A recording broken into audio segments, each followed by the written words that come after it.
Welcome back. We're here with our historic interview with the Allen family, educational and political royalty. We were discussing about the magnet program and the history and the background of how it started with a racial quota or perspective in the defining of it or how it came about. That takes me into my next question. First of all, did I get that right in the background of it? Yes, Okay. of course. All right. Today, uh, kids, specifically black kids, go through a lot. They have so many things coming at them. I look at my own son at 17. He has so many things. He has social media. He has, his school. He's trying to find his way. One of the movements out there is a Black Lives Matter movement, which was became a political movement. Probably started with the background of what happened in Ferguson, Michael Brown. Um, how do we feel about that, and how will that impact our young people? And is it a good thing, and what direction might it go in its impact of young people? I think Black Lives Matter is a great idea. Okay. It's a great concept, and it's a continuation of the struggles of the 60s and the 50s. I grew up in a integrated school system, segregated school system. Where was that at? I went to high school in Livingston, Texas. Livingston, Texas. And Okay. let me tell you really how I got there. My mother was a teacher. Okay. And so in the segregated times, black teachers could not teach in white schools. And so when the black schools were filled, many educated black teachers and educators went to small towns to work. And she ended up in Blanchard, Texas, which is 10 miles west of Livingston, Texas. So I ended up in Livingston, Texas. And so I went to a one-room schoolhouse with her. That's how I got into education, because I had to help her teach all of the kids, because every kid came in, no matter the age, no matter the ability. She had to teach all of those children. And so the Black Lives Matter is a continuation of those things that came out of integrating schools, integrating facilities, and some of those struggles still go on today. It's really a reminder that we are not as far along as we should be, that there are many more miles to go in terms of making things equal for everybody, in terms of schools, in terms of job, in terms of economics, in terms of education. It's still a reminder that we are not done yet. And I think Black Lives Matter has a purpose, and a real purpose, in this society. Thank you very much. Other comments? Anybody? I just wanted to make sure that the concept was out there that pro-black does not mean anti-white. That's right. Okay. Pro-black means that we are trying to lift the blacks as much as to the same level as everyone else. So pro-black does not mean anti-white. Right. It means lift yourself. Okay. All right. Very good. Other comments, sir? Any comments? Certainly. When you think about Black Lives Matter, what we have here is the decision to organize around the concern.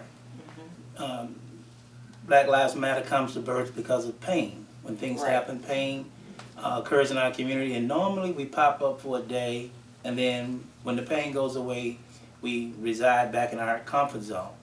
Well, this is an organization that says we're going to pay attention now, and we're going to look at these institutions and see how well we're treated, and we're going to advocate for fairness, justice, and equality, not for any advantages, but to make sure that we're treated right, especially in the area of what's looked at as police brutality, that we have to pay attention. And so Black Lives Matters organizes the thought processes around dealing with those areas of interest that we believe hurts our community. So it's not a life or death statement, it's that attention must be paid to our community because these issues matter.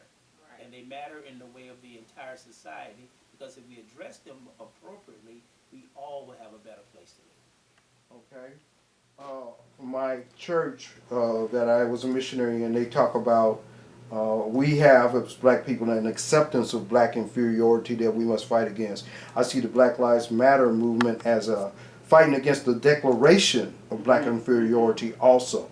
So it is an extension of It what is. we've all have gone through the civil Generationally. rights, generationally and so forth. Not just against that, but also among each other. Yes, Oh, very much Yeah, so. Yeah, Black Lives Matter. right. Very much so. We do have a lot that we have to work on in our own community to overcome our own Prejudices. fight against ourselves. Yes. Fight against ourselves Right. at times. Yeah, so that's very important also. At this point, it's always been said that 1 out of every 4 black men is in the penal system in some Right. way. He's in prison, he's on probation, he's in some kind of incarcerated state. And some of the ones that are out have mental illnesses and so forth. What message could we give to young black men, those young black boys that need to have some type of inspiration to be able to get to where me and Brother Lawrence have gotten to, where we can inspire ourselves? Well, I certainly want to raise the point that there are some young men today that are simply outstanding. And many times they're overlooked or they're not advertised as the strength or the beauty of the community. And I think the number is even larger today in terms of the intelligence. When you find these young black men coming through the education system, you find them really very, very strong and stronger than they've ever been before. And then there's a cadre that we normally pay attention to, those who are in trouble and those who are getting more of the media attention. And we're trying to raise them up and say, hey, look and see, this is what the young black man is doing today. So we have it on both ends. We have some extremely bright, brilliant, and talented young black men. Our communities are not saturated in one area of the city. Black children go to every institution in this city and abroad, so we're so spread out. Now, when we look at some saturated areas and we look at an area, let's say like South Park and how they demonize South Park for black crime, and then you make that the mantra for black people and black students, I'm here to say to you, that's only about 10% of our students that are acting that way. 90% of our young men are actually focused in trying to do great work. They do need mentors and role models, and they need introductions to opportunities, but they are hungry for success. They are. Now, if they are not fed the opportunity, then they may turn to some illegal activity, drug trade, which is an industry in certain communities. They may turn to some level of crime because the opportunity appeared to be something I could get away with for a moment. But when they go into these penal institutions and they really get in there, if it's not a mental illness, they find these are some very bright individuals, but the opportunities weren't there. That's why it goes back to that question before about curriculum. What do they have an opportunity to engage in to find that interest, to determine what's good for them, and go out and make a life for themselves, and have what? The ability to make good decisions. It's not an academic situation. It's a critical thinking and analysis in the moment situation. Every one of us, men, black men, have had to make a critical decision at a critical moment that would have made a total difference in our lives. If we chose to go left, we were going to penitentiary. If we're going to the right, we could go to Penn State. You know, that's just the way it is. It's about making critical decisions at the right moment, feeding in that self-pride, feeding in that family pride, so that you don't make certain decisions that will harm you and take your future away from you. Right. So it's important that we learn critical thinking and make good decisions. But the ability in these young men is better than ever before. So, what I'm hearing is, first of all, there's a representation problem that the ones who are doing well don't get as much attention as the ones that are not doing so well by a community or by those who are representing them. For instance, the media. You're right. Okay. Yeah. Okay, I hear that part. You mentioned curriculum. Does our curriculum or the curriculum standards that students go through impact them? I know that there was a question on teaching of history and how to teach history. There were certain people that didn't like C-scope. There were certain people that didn't like this particular curriculum. Is there a curriculum standard, or should we just have many different type of curriculums across the board? Well, you asked a question from a universal standpoint. Okay. And we have to narrow that question to a state standpoint. And we recognize that a particular state is going to have an expectation and a standard. Many people don't understand the educational system, and that Texas is trying its very best to produce its workforce and its leadership. And so the standards in Texas may be very different from the standards in California, Okay. based on the needs of our state. And so, yes, we will have a standard for all children, but inside of that, you'll see House Bill 5, where students have pathways and avenues to go in different directions to complete their high school diplomas based on their interests. And I think that's a good thing. But the state still must be homogeneously recognized, because your daughter, your son may leave Houston because you moved to Dallas. Right. And we want those standards to be what? The same. So when they move into an 8th grade class in Dallas, it should be doing the same thing the 8th grade class was doing in Houston, or the same thing the 8th grade class was doing in Beaumont. You know, so we have to have some standards for consistency. Now, if you cross the border and you decide to go to New Orleans and get a little shrimp, then the curriculum and the standards are probably going to change on you just a bit. But our state is geared in producing the workforce and the talent for the state of Texas. Okay. What I'm sensing is that we have a good feeling and a good faith that what our children can achieve is a powerful thing. And we are looking forward to the possibilities of what they can achieve.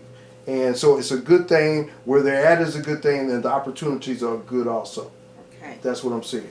Other comments? Yes, I would be remiss if I didn't make this comment. Yes, ma'am. I have the opportunity right now to serve as Vice Chair of Education at in the State House. But I also serve on the Corrections Committee. And so while we are educating and trying to keep children out of the penal institution is working hard to get our kids into the penal institution. I wanted to just give a little synopsis of, because I would be remiss if I didn't take this opportunity, because you have the airways, Yes, that ma'am. we can get a point across. The 13th Amendment to the Constitution says, "There shall be no slavery in these United States of America." Okay. It's only 2 lines. "There shall be no slavery in these United States of America." The second line simply says, "Except you commit a crime, become incarcerated, and then you're back in slavery again." And so we must be cognizant of the fact that the system is designed to attract our students. The state of Texas pays more to incarcerate a child than it does to educate a child. And let me give you a little list of what the state sees as a child who is a potential candidate to be included in the penal institution.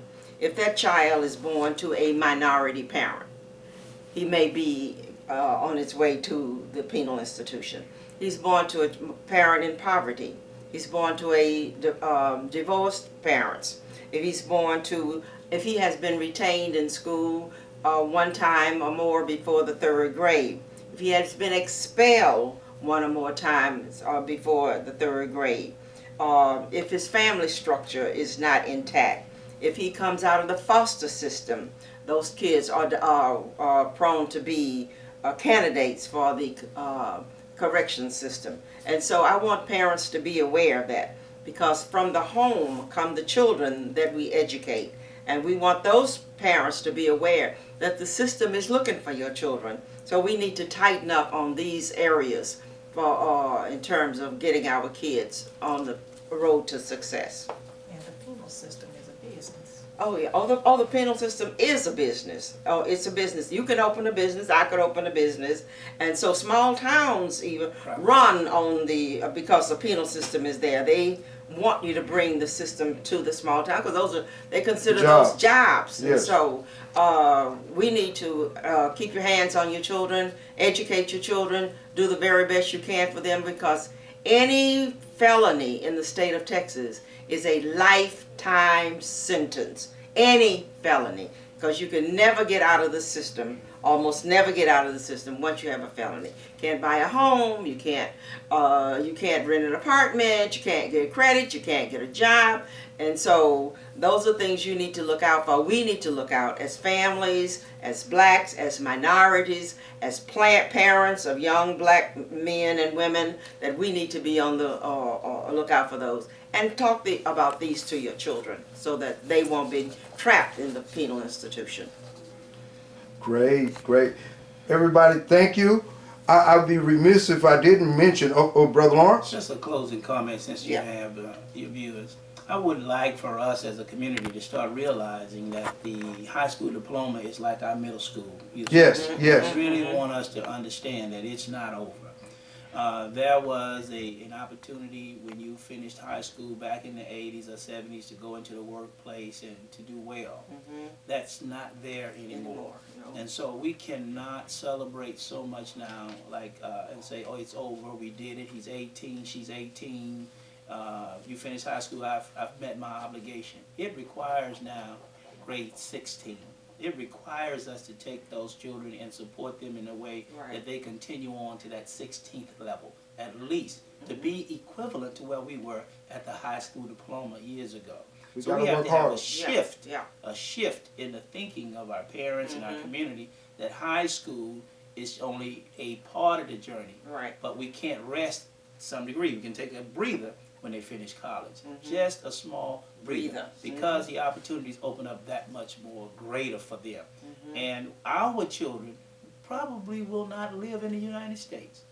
We don't think of it anymore like that. They may not live in the United States because the world, as they say, is very what? It's become flat. It's small. So our children will go all over the world. And in order to be prepared to go all over the world, you need to finish college. That's right. And for every parent out there, I think they want to leave a legacy for their children. And I certainly do. I'm proud of my children and what they have accomplished. I'm proud of my grandchildren and what they have accomplished already. And my little great-grandkids are on the same pathway. And so I'm proud of everything that they've done. But there is not a parent out there that does not want their children to be successful. Every parent wants them to be successful, no matter whether they're in poverty or whatever. And so it is up to the educational system, along with the parents, to make sure that your child is getting the best education that they can get. And as my son said, a college degree is a must. Now, we can talk about career education and doing hair, etc., and those are all good professions. But the degree is the marker for other people denying you where you can go. You need a degree, a piece of paper that says you can do, or you have had the exposure to do. Yes, ma'am. Yes. Yes, ma'am. Great thing.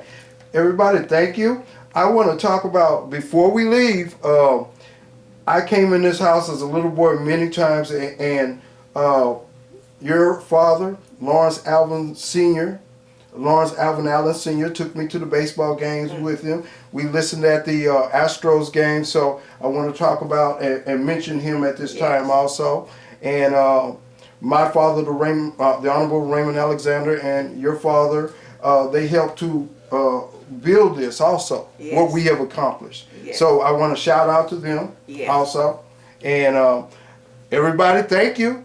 Thank you. We have witnessed royalty. We have witnessed political and educational royalty, and we thank you very much. And I'm your host, Baruti Carl Alexander. We'll see you next time. Look forward to more Source Seeker Productions. Also look at the Brain Source Game Show and all the things that we're doing in the community. Look at my books and everything. And we thank you, and we'll see you next time. Thank you. Have a good day.